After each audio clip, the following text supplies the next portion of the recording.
Здравейте хора, днес ще правим хакове в Brookhaven. Ще ви научим да правите всевъзможни работи. Сега ще направим първото нещо. За хак за летене.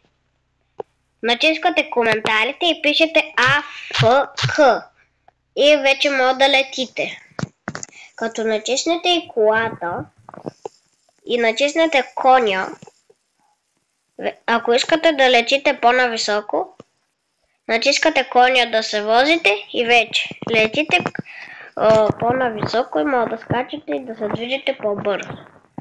Другия хак е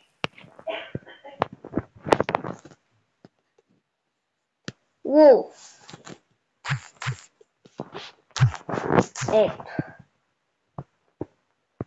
Другия хак е Wolf. Но не мога да го направя сега, защото съм във въздух.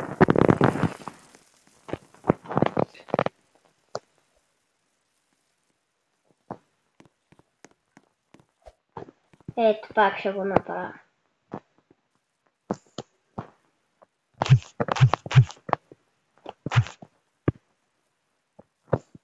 Wolf. И сега трябва пак да извадите кон, ако искате да ви приличате като хакер. Пак да се качите на коня. И вече изглеждате като хакер.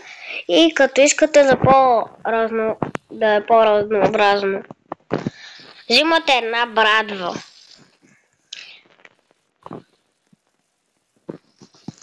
И я слагате. И вече изглеждате напълно като хак.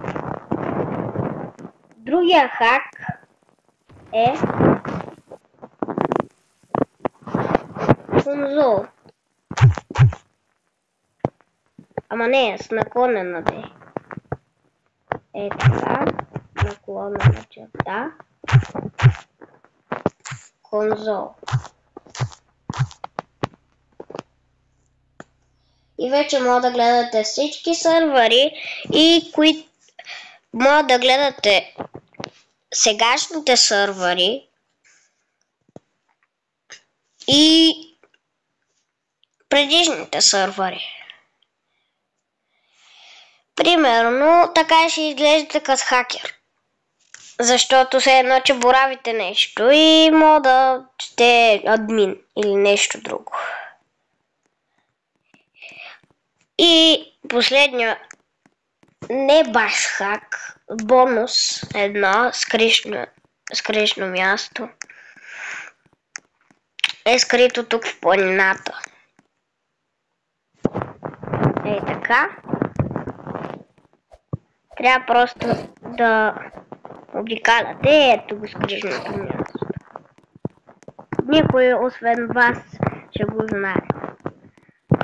Никой освен вас няма да го знае.